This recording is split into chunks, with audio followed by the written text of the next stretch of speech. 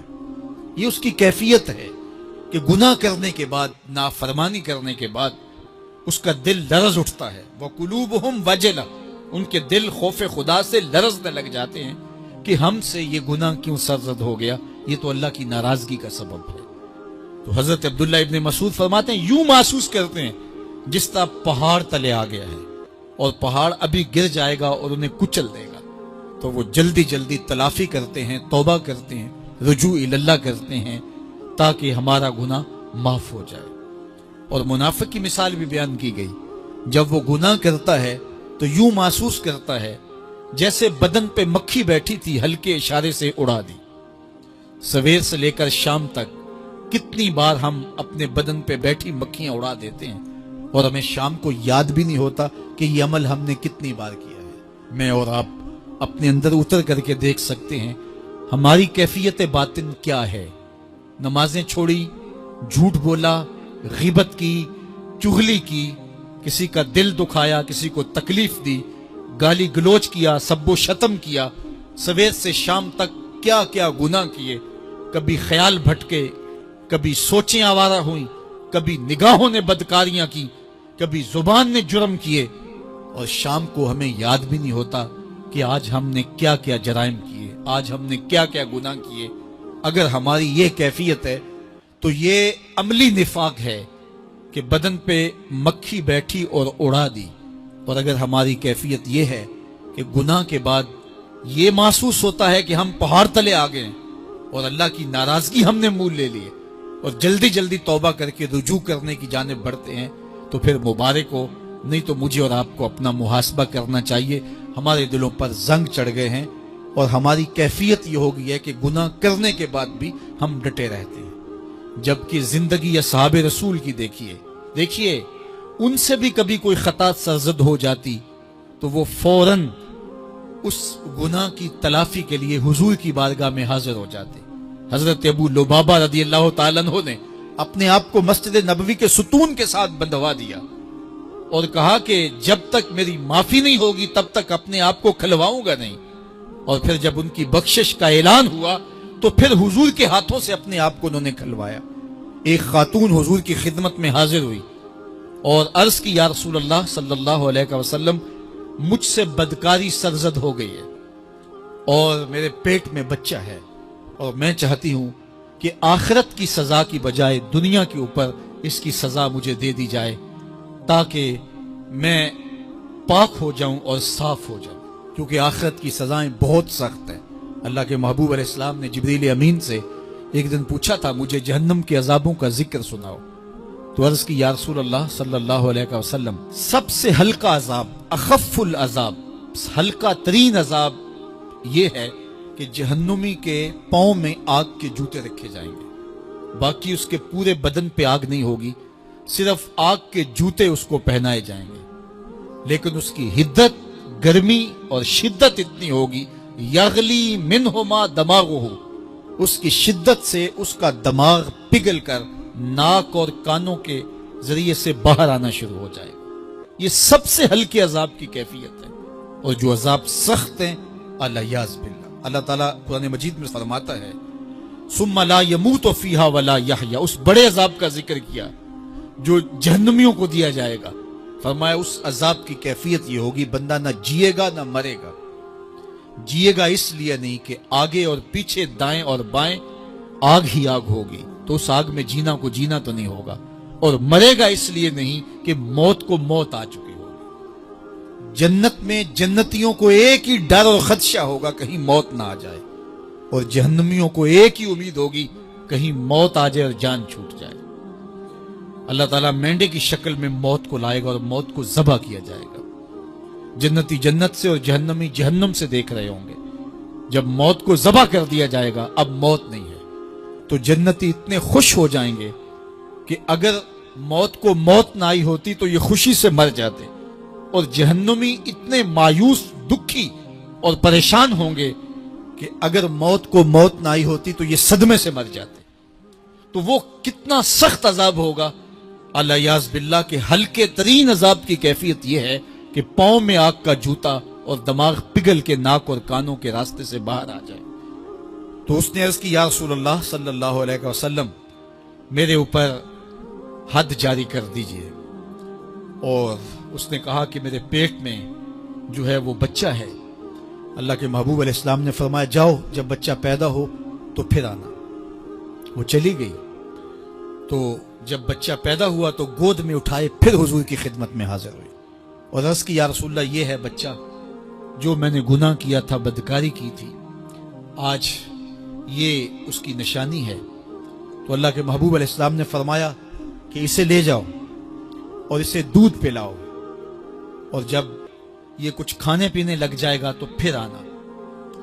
تو تھوڑی دیر کے بعد، کچھ دنوں کے بعد، وہ دوبارہ حاضر ہوئی اور اس نے اس بچے کے ہاتھ میں روٹی کا ٹکڑا دیا ہوا تھا اور عرض کی، یا رسول اللہ، دیکھ لیجئے اب یہ روٹی کھانے لگ گیا ہے۔ اللہ اکبر۔ تو اللہ کے محبوب نے فرمایا، انہیں لے جاؤ اور جا کے انہیں سنگسار کر دو۔ اس کی یہ حد بنتی تھی، اس کو سنگسار کیا اور اس نے خود یہ سزا اپنے لیے قبول کی۔ مائز ابن مالک اسلمی عرض کی، یا رسول اللہ، طہرنی، مجھے پاک کر دیجئے۔ میرے حضور نے فرمایا، جاؤ اللہ سے معافی مانگو۔